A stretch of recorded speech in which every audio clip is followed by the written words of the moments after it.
শয়তান মানুষকে রাগায়া দেয়।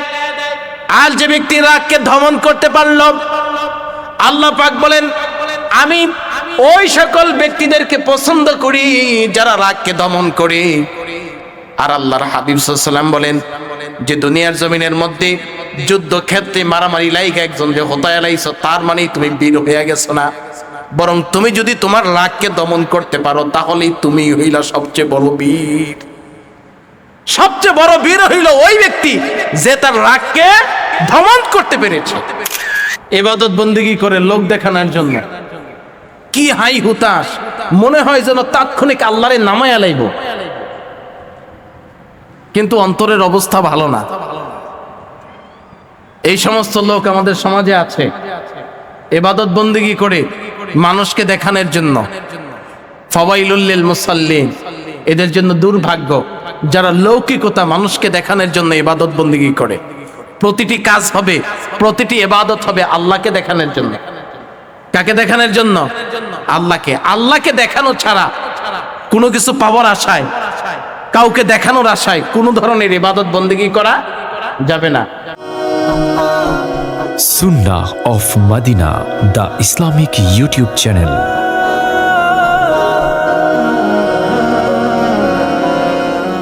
শুধু আমরা গত সপ্তাহে শুনেছিলাম পবিত্রতার আলোচনা। পবিত্রতা দুই প্রকার, একটা হলো জাহের, আরেকটা হলো বাতেন।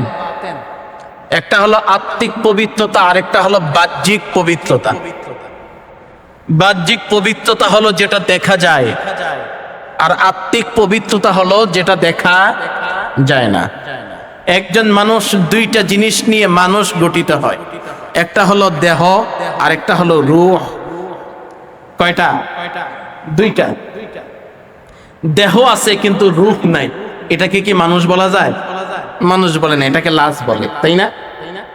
আবার রূহ আছে কিন্তু দেহ নাই, এটাকেও মানুষ বলে না। তা যেটার দেহ আছে এবং রূহ আছে ওইটাকে কি বলে? মানুষ বলে। তাহলে একজন মানুষের দুইটা স্তর, একটা হলো দেহ আর একটা হলো রূহ। দেহের পবিত্রতাকে বলা হয় জাহিরি পবিত্রতা। দেহ নাপাক হয়েছে, আপনি ওযু করছেন অথবা গোসল করছেন, দেহ পবিত্র হয়ে গেছে। পোশাকের মধ্যে নাপাক লাগছে, আপনি শুকাইছেন অথবা ধৌত করছেন, ময়লা পরিষ্কার করে ফেলছেন, আপনার পোশাক পবিত্র হয়ে গেছে। কিন্তু মানুষের ভিতরে যে রূহ আছে, দেহ আছে, যে আত্মা আছে, কলব আছে, এটাকে পবিত্র করার দরকার আছে না? আল্লাহর হাবিব সাল্লাল্লাহু আলাইহি ওয়াসাল্লাম বলেছেন একজন মানুষের দেহ যেমন পবিত্র থাকা দরকার, তেমন করে তার আত্মাও পবিত্র থাকা দরকার। মানুষের ভিতরে একটা গোস্তের টুকরা আছে, আলা ওয়াহিয়াল কলব, এটার নাম বলা হয় কলব। মানুষের যখন কলব পরিচ্ছন্ন হয়ে যায় তখন তার গোটা জীবনটাই পরিষ্কার হয়ে যায়, পরিচ্ছন্ন হয়ে যায়।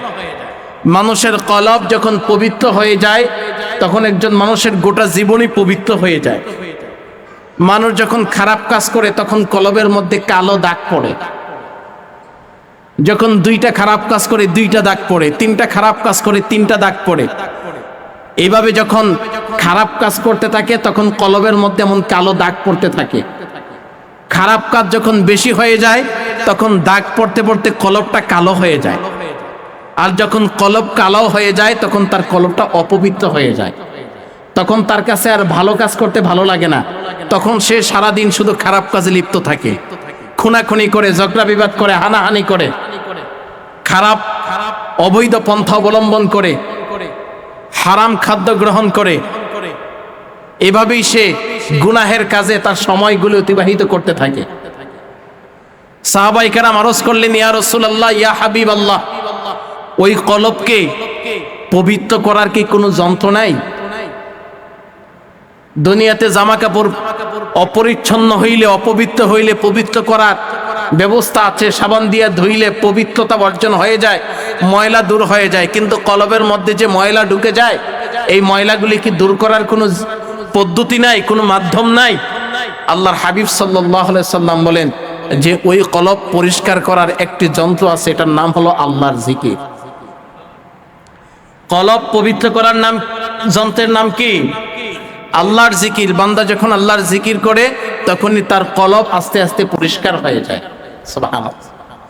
এই কলব মানুষের দেহ যেমন করে রোগাগ্রস্ত হয়, জ্বর হয়, সর্দি হয়, মাথা ব্যথা হয়, বিভিন্ন রোগ ব্যাধি দেহের মধ্যে তৈরি হয়, তেমন করে তার কলবের মধ্যে এমন রোগ ব্যাধি তৈরি হয়।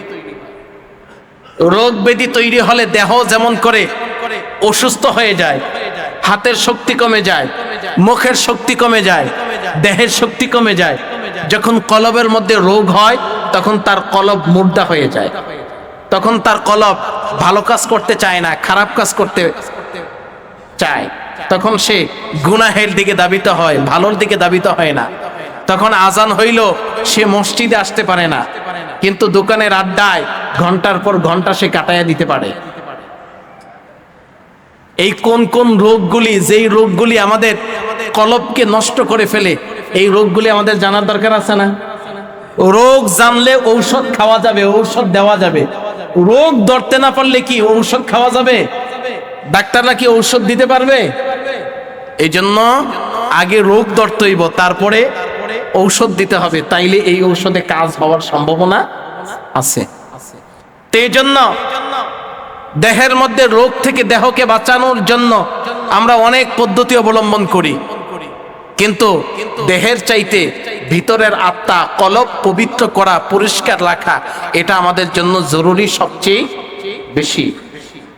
কারণ আল্লাহর হাবিব বলেছেন, ইন্নাল্লাহা লা ইয়ানজুরু ইলা সুওয়ারিকুম ওয়ালাকিন ইয়ানজুরু ইলা কুলুবিকুম।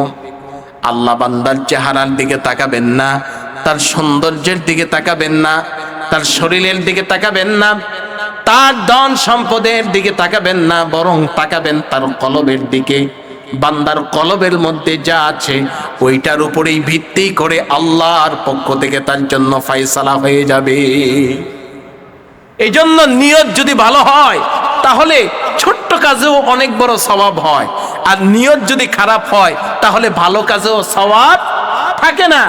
এই জন্য আপনি নামাজ পড়তে আসছেন, দেহ কাজে লাগাচ্ছেন, রুকু করছেন, সিজদা করছেন, কিন্তু নিয়ত ভালো না, অন্তরের মধ্যে নিয়ত ভালো না, ইবাদত বন্দেগী আল্লাহর নৈকট্য অর্জনের নিয়ত নাই। এই নিয়ত না থাকার কারণে নামাজ পড়ছেন কিন্তু আমলনামায় কোনো সওয়াব হয় নাই, আসে নাই। আল্লাহ পাক বলেন, ফাওয়াইলুল লিল মুসাল্লিন, ওই সকল মুসল্লিদের জন্য দুর্ভাগ্য যারা নামাজ পড়ছে কিন্তু নামাজের মধ্যে আল্লাহর নৈকট্য নাই। এই জন্য দেহ যেমন করে পবিত্র হওয়া দরকার, তার চাইতে আত্মা আরো বেশি করে পবিত্র থাকা দরকার। কারণ এই দেহ নিয়ে আল্লাহর দরবারে দাঁড়াই বা না দাঁড়াই, এই আত্মা নিয়ে কিন্তু আল্লাহর দরবারে আমাদেরকে দাঁড়াতে হবে। আর এই আত্মা নিয়ে যখন আল্লাহর দরবারে আমরা দাঁড়াবো, তখন আল্লাহ জিজ্ঞেস করবেন যে তোমরা যে আমার দরবারে আসছো আমার জন্য কি আনছো? তখন যারা খাঁটি ইমানদার মুমিন মুসলমান তারা বলবে, তোমার জন্য আমরা পবিত্র আত্মা নিয়ে এসেছি। সুবহানাল্লাহ। আমরা তোমার জন্য পবিত্র আত্মা নিয়ে এসেছি। তখন আল্লাহ বলবেন, আসো আসো, দেখি কে কত বেশি পবিত্র আত্মা নিয়ে আজকে আমার সামনে হাজির হয়েছে। তখন আল্লাহ পাক ডাক দিবেন, ইয়া আইয়াতুহান নাফসুল মুতমাইন্নাহ, হ্যাঁ পবিত্র আত্মাওয়ালারা আসো। ইরজিই ইলা রাব্বিকি রাদিয়াতাম মারদিয়া ফাদখুলি ফি ইবাদি ওয়াদখুলি জান্নাতি। পবিত্র আত্মা নিয়ে যদি আপনি হাজির হতে পারেন হাসরের ময়দানে, তাহলে আল্লাহ আপনাকে ডাইকা জান্নাতে ঢুকাইয়া দিবে, বলবে যে আসো আসো, তোমার রব তোমাদের উপরে রাজি এবং খুশি। তোমাদের আজকে আর কোনো চিন্তা নাই, আজকে তোমরা ঢুকো আমি আল্লাহর জান্নাতের মধ্যে। এই জন্য দেহকে পবিত্র করার জন্য, পোশাককে পবিত্র করার জন্য, পরিষ্কার রাখার জন্য আমরা অনেক মাধ্যম, অনেক পদ্ধতি অবলম্বন করি, কিন্তু আত্মাকে পবিত্র করার জন্য, কলবকে পবিত্র করার জন্য আমরা কোনো পদ্ধতি অবলম্বন করি না। আমরা জানিও না কেমন করে আমার আত্মা অপবিত্র হয়ে গেছে। আজকে আমরা আলোচনার মাধ্যমে জানবো কি কি কাজে আমাদের আত্মা অপবিত্র হয়। এক নম্বরে লোভ। যদি অন্তরের মধ্যে লোভ থাকে, আমাদের সমাজে লোভী মানুষ আছে না? লোভ নাই এমন মানুষ মনে হয় পৃথিবীতে কেউ নাই। সবারই লোভ আছে, কিন্তু সেই লোভ আখিরাতের উপরে প্রাধান্বিত হওয়া যাবে না। এমন লোভ আমার অন্তরের মধ্যে ঢুকানো যাবে না যেই লোভ আমাকে আখিরাত থেকে দূরে সরায়া দেয়। আল্লাহর হাবিব সাল্লাল্লাহু আলাইহি ওয়াসাল্লাম বলেন যে আদম সন্তানকে যদি একটা উহুদ পাহাড়ের সমান স্বর্ণের একটা পাহাড় দিয়ে দেওয়া হয়, এই বিশাল উহুদ পাহাড়ের সমান একটা স্বর্ণের পাহাড় পাওয়ার পরেও সে আরেকটা স্বর্ণের পাহাড় পাওয়ার জন্য আফসোস করতে থাকবে।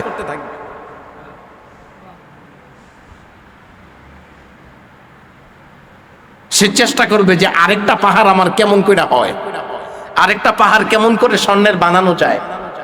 এই জন্য আল্লাহর হাবিব সাল্লাল্লাহু আলাইহি সাল্লাম বলেন যে আদম সন্তানের লোভ, এই লোভকে দুনিয়ার কোনো সম্পদই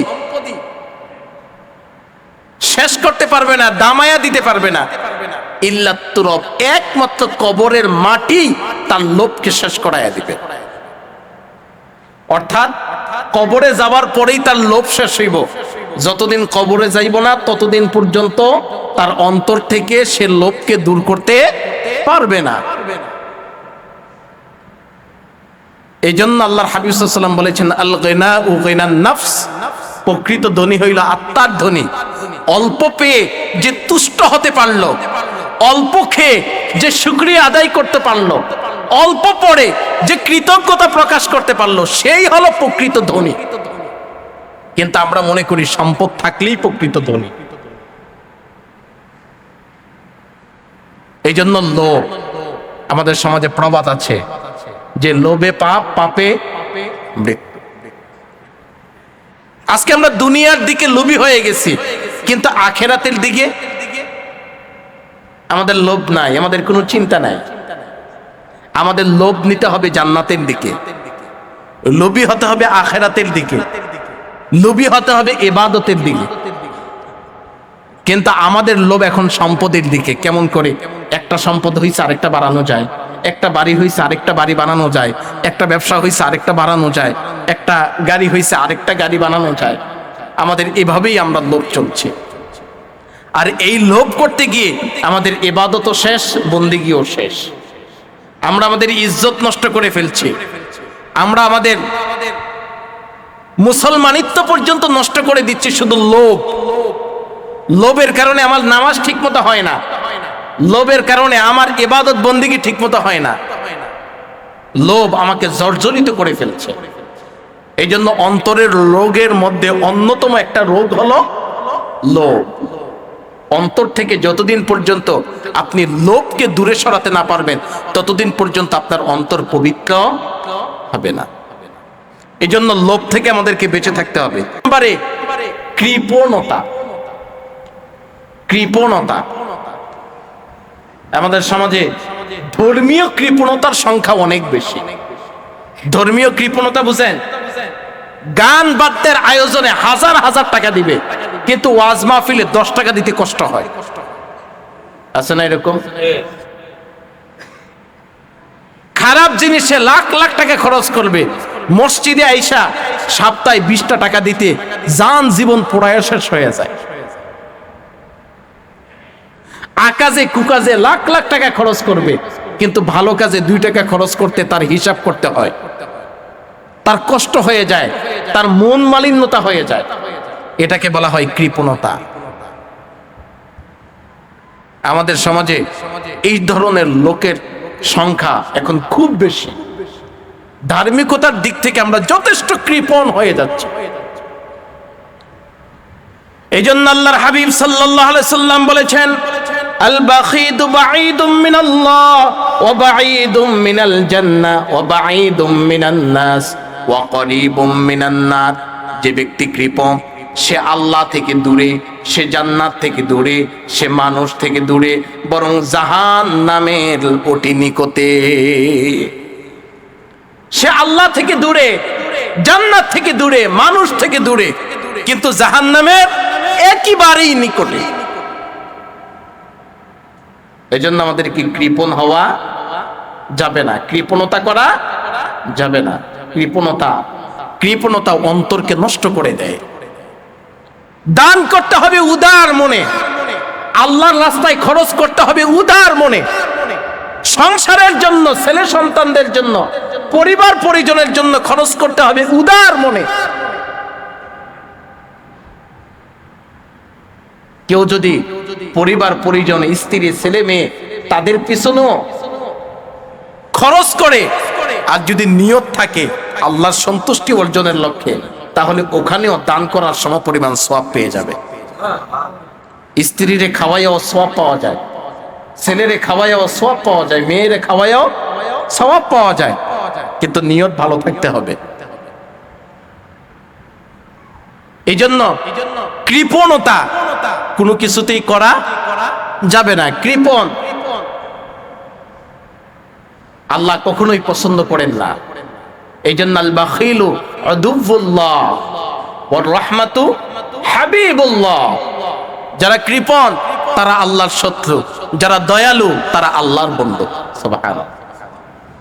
এই জন্য কৃপণ হওয়া যাবে না, দয়ালু হতে হবে। বিশেষ করে ধার্মিকতার কাজে বেশি দয়ালু হতে হবে।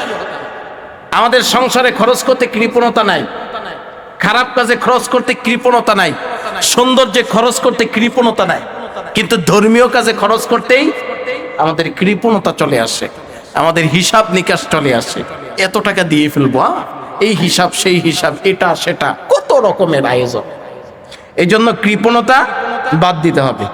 3 নম্বরে অহংকার। অহংকার, আমাদের সমাজে অহংকারী মানুষের সংখ্যা দিন দিন খুব বেড়ে যাচ্ছে। একটু শক্তি বেশি হইলেই, দেহটা একটু মোটা তাজা হইলেই, টাকা পয়সা একটু বেশি হইলেই, গাড়ি বাড়ি একটু হইলেই তার অহংকারে থাকা যায় না, তার দাম্ভিকতায় চলা যায় না। সে চললে মানুষ ভয়ে ভয়ে থাকতে হয়, হাঁটাচলা করলে দল বদল নিয়ে চলাফেরা করে, অমুকরে ধরে, অমুকরে মারে, অমুকরে ছাড়ে, এইভাবেই দাম্ভিকতার সাথে চলাফেরা করে। আল্লাহ পাক বলেন, ইন্নাল্লাহা লা ইউহিব্বুল মুতাকাব্বিরিন। যারা এরকম অহংকার নিয়ে দাম্ভিকতার সাথে চলাফেরা করে, আল্লাহ ওই সকল ব্যক্তিদেরকে পছন্দ করেন না। অন্য হাদিসে আল্লাহর হাবিব সাল্লাল্লাহু আলাইহি সাল্লামের ভাষায় হাদিসে কুদসিতে বলা হয়েছে, ইন্নাল কিবরিয়া উরিদাই। আল্লাহ পাক বলেছেন, অহংকার এটা হলো আমার চাদর, যে আমার চাদর নিয়ে টানা হেসা করবে, টানাটানি করবে, আমি তাকে জাহান্নামে নিক্ষেপ করব। অহংকার করবে। হযরত আলী রাদিয়াল্লাহু তাআলা আনহুর জন্য বলতেন যে একজন মানুষ কেমন করে অহংকার করে, এক ফোঁটা নাপাক পানি দিয়ে যার সৃষ্টি হয়েছে, তার আবার কিসের অহংকার? অহংকার করার মালিকটা একমাত্র কে? আল্লাহ। আল্লাহ ছাড়া অহংকার করার মতো আর কোনো শক্তি, আর কোনো বস্তু, আর কোনো মাখলুকাত পৃথিবীতে নাই। এই জন্য আমরা বান্দা, আমাদের কোনো অহংকার নাই। অহংকার করবে কে? আল্লাহ। আর যারা অহংকার করবে, আল্লাহ পাক বলেন যে তাদেরকে আমি জাহান্নামে নিক্ষেপ করব। এই জন্য হৃদয় থেকে অহংকার বাদ দিতে হবে, অহংকার একেবারেই বাদ দিয়ে দিতে হবে। ইন্নাল্লাহা লা ইউহিব্বুল মুতাকাব্বিরিন। যারা অহংকার করে তাদেরকে আল্লাহ পছন্দ করেন না, তাদেরকে আল্লাহ ভালোবাসেন না। এই জন্য আমাদেরকে অহংকার হৃদয় থেকে দূরে সরাইয়া দিতে হবে। আপনি কি নিয়ে অহংকার করব? মরার পরে আমিও তো যেই কাপড়ে যাব, আপনিও তো ওই কাপড়েই যাবেন। কি বলেন? মরার পরে আপনি যেই বিছানায়, আমিও তো একই বিছানায়। বরং মরার পরে আপনি অহংকার করেন, আপনার লাশ রাস্তায় পড়ে থাকে,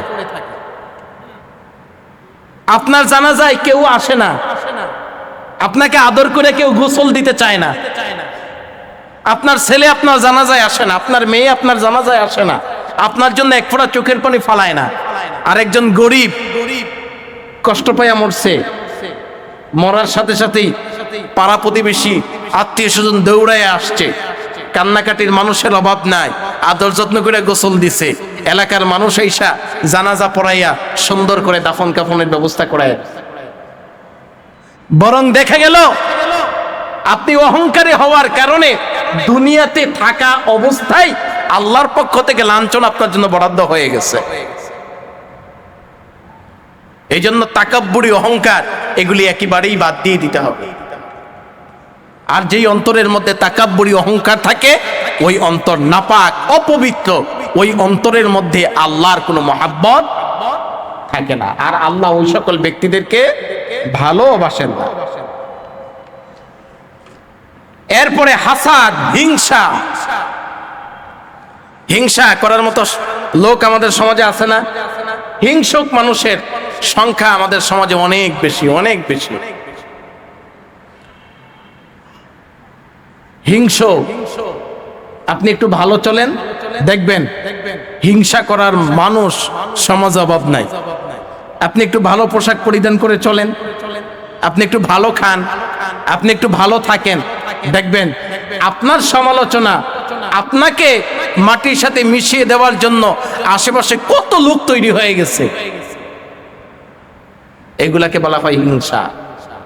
মনে রাখতে হবে, আমার আরেকজন ভাই যদি ভালো চলে, এটা আমারই কল্যাণ, আমারই সুনাম, আমারই ভালো।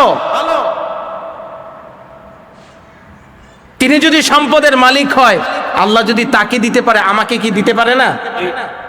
আল্লাহ ওই ব্যক্তিকে যেমন করে সম্পদের মালিক বানাইছে, আমাকেও ইচ্ছা করলে আল্লাহ সম্পদের মালিক বানায়া দিতে পারে।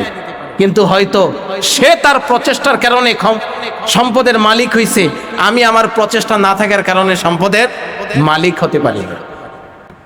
হিংসা আমাদের কলবগুলাকে অপবিত্র বানায়া দিছে।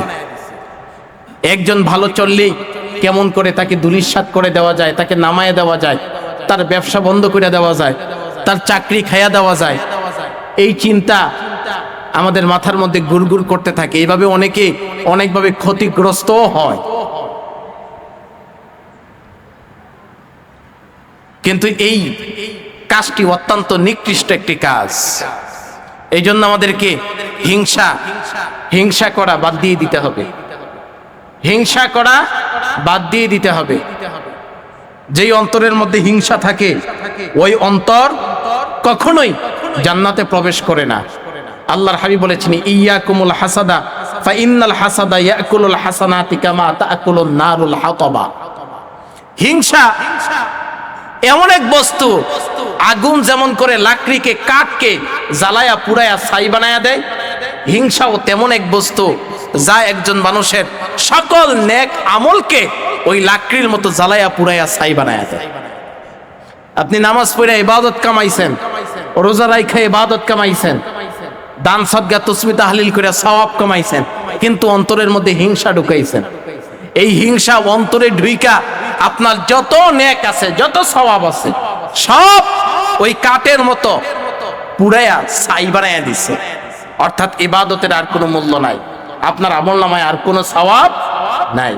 এই জন্য যেই অন্তরের মধ্যে হিংসা থাকে, ওই অন্তরের মধ্যে সওয়াব থাকে না, ওই অন্তরের মধ্যে আমল থাকে না, ইবাদত থাকে না। এই জন্য হিংসা আমাদেরকে বাদ দিয়ে দিতে হবে, হিংসা করা যাবে না।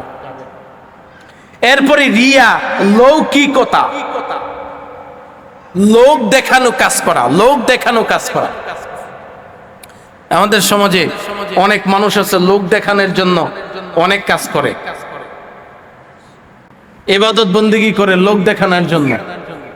কি হাই হুতাশ, মনে হয় যেন তাৎক্ষণিক আল্লাহরে নামায়া লাইব,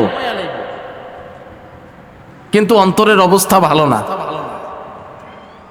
এই সমস্ত লোক আমাদের সমাজে আছে, ইবাদত বন্দেগী করে মানুষকে দেখানোর জন্য। ফাওয়াইলুল লিল মুসাল্লিন, এদের জন্য দুর্ভাগ্য যারা লৌকিকতা মানুষকে দেখানোর জন্য ইবাদত বন্দেগী করে। প্রতিটি কাজ হবে, প্রতিটি ইবাদত হবে আল্লাহকে দেখানোর জন্য। কাকে দেখানোর জন্য? আল্লাহকে। আল্লাহকে দেখানো ছাড়া কোনো কিছু পাওয়ার আশায়, কাউকে দেখানোর আশায় কোনো ধরনের ইবাদত বন্দেগী করা যাবে না। যেই ইবাদত বন্দেগী হয় কোনো কিছু পাওয়ার আশায়, কাউকে দেখানোর আশায়, নাম ফুটানোর আশায়, ওইটার মধ্যে আল্লাহর পক্ষ থেকে বান্দার জন্য কোনো কল্যাণ বরাদ্দ হয় না। আপনি কোটি টাকা দান করতে পারবেন, যদি এটার মধ্যে নাম ফুটানি থাকে, লৌকিকতা থাকে, তাহলে 1 টাকা দান করার স্বভাবও আপনি পাবেন না। আর যদি আপনার লৌকিকতা না থাকে, নাম ফুটানির কারণ না থাকে, ওই মুষ্টি হাত দিয়ে মুট করে আল্লাহর ঘরের জন্য কিছু দিয়ে গেছেন, আল্লাহর হাবিব সাল্লাল্লাহু আলাইহি ওয়াসাল্লাম বলেন যারা এইভাবেই দান করে গেছে ওই সকল ব্যক্তিদেরকে হাসরের ময়দানে আল্লাহ রাব্বুল আলামিন আরশে আজিমের ছায়াতলে বসার মতো জায়গা করে দিবেন। এই জন্য লোক দেখানো কোনো ইবাদত চলবে না। ইবাদত হবে একমাত্র কার জন্য? আল্লাহর জন্য। কারণ আল্লাহ আপনার অন্তরের অবস্থা জানে যে আপনি কেন ইবাদত করতে আসছেন, কোন কারণে আল্লাহকে ডাকেন, এগুলি আল্লাহ খুব ভালো করেই জানে। দোকানে বইয়া বইয়া খালি আপনি গল্প গুজব করেন, আমি তাহাজ্জুদ পড়ি, আমি আওয়াবিন পড়ি, আরে কোরআন তেলাওয়াত করি, নামাজ পড়া, অনেক ওজিফা আদায় করি, আমার আগে কেরাই মসজিদে যায়, এটার নাম ইবাদত না, এটার নাম হলো লৌকিকতা। আপনি নিজের নাম নিজেই ফুটাইয়া ফেলতেছেন। আবার মসজিদে আইসা এই কি বলে মুসল্লি, করা মুসল্লি হয়ে গেছে, এগুলি বাদ দেন, এগুলিকে লৌকিকতা বলে।